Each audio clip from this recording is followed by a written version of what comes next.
Le gouvernement décrète la fin de l'endettement pour le ministre Mustapha Sarr. Le controversé plan Sénégal émergent aura laissé un lourd tribut au nouveau pouvoir. Le porte-parole du gouvernement promet une reconquête par la formation professionnelle et un rééquilibrage au profit des régions. C'est un réquisitoire cinglant contre les années d'endettement effréné que Mustapha Sarr, ministre de la formation professionnelle et porte-parole du gouvernement, a adressé ce dimanche dans l'émission Point de vue de la RTS. Le poids de la dette publique, flirtant avec les 70% du PIB, est insoutenable selon le membre du cabinet présidé par Bassirou Diomaye. Pour Sarr, le controversé plan Sénégal émergent aura laissé lourd tribut au nouveau pouvoir, au point d'être surnommé à demi-mot le plan Sénégal endettement, une rupture radicale donc engagée avec le lancement d'un projet de transformation systémique devant réendogénéiser l'économie nationale. Nous ne privilégions pas l'endettement à tout bout de champ, a martelé le ministre, rappelant que le recours aux emprunts ne doit intervenir qu'en dernier ressort. La priorité sera de remettre les Sénégalais aux commandes, en faisant notamment la part belle aux secteurs stratégiques, comme l'agriculture et l'industrialisation. Mustapha Sarr a également déploré les investissements massifs concentrés à 80% sur Dakar ces dernières années, créant encore des inégalités territoriales. Un rééquilibrage en faveur des autres régions est à l'ordre du jour, tout comme la relance du pouvoir d'achat des ménages.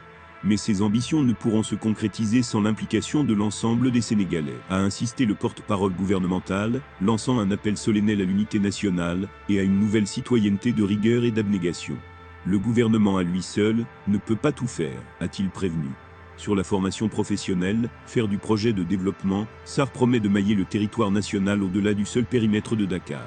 L'objectif, former en masse les jeunes aux métiers porteurs de l'agriculture, de l'élevage et de l'industrie. Ousmane Sonko s'adresse au ministre et secrétaire d'État. Le lundi dernier, c'est le président de la République qui avait adressé un message aux fonctionnaires de l'État pour fixer les règles et valeurs qui doivent être incarnées dans l'exécution du travail. C'est au tour de son Premier ministre de l'appuyer ce vendredi. Le Premier ministre Ousmane Sonko a adressé une correspondance aux membres de son gouvernement.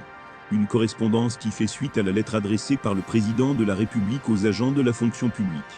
Dans sa correspondance, il a tenu à rappeler aux ministres et secrétaires d'État que lors de leur première réunion du Conseil des ministres, le président de la République, dans sa lettre adressée aux fonctionnaires et agents de l'administration publique, a mis l'accent sur la nécessité d'incarner les principes de Jub Jubanti, l'importance de la protection des lanceurs d'alerte, et l'obligation absolue de promouvoir une gouvernance et une gestion vertueuse, transparente, respectueuse des lois et règlements.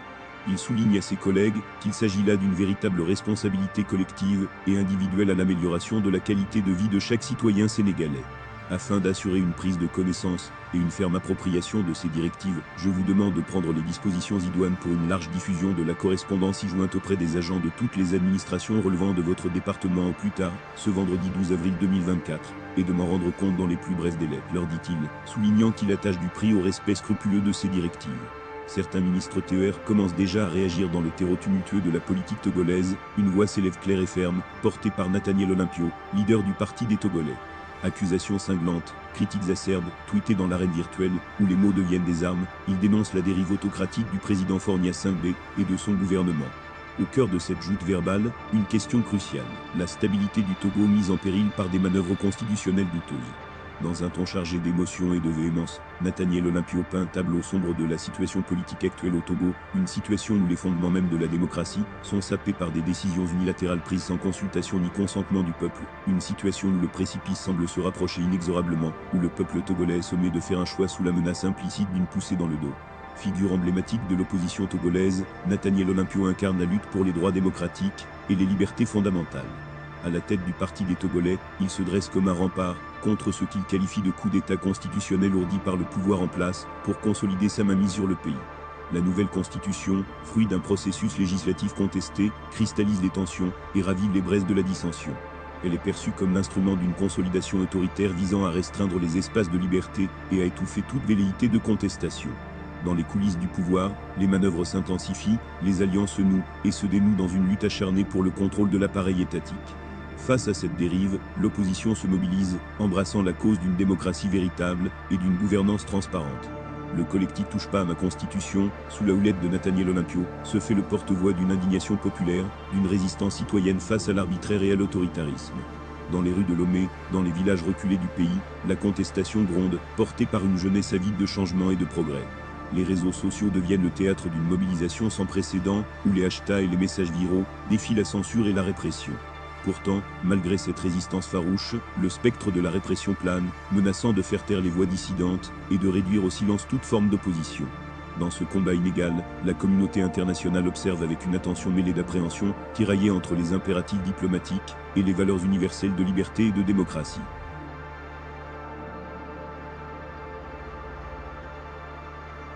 Ainsi, dans l'ombre des palais présidentiels et des édifices officiels, se joue le destin d'une nation, ballottée entre les aspirations de son peuple et les intérêts d'une élite politique à la recherche de pouvoir.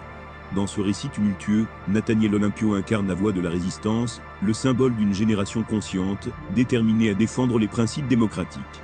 Contraignant un marais pointeau dans l'attente d'un dénouement incertain, le Togo retient son souffle, suspendu entre l'espoir d'un avenir meilleur et la crainte d'un retour aux heures sombres de l'autoritarisme.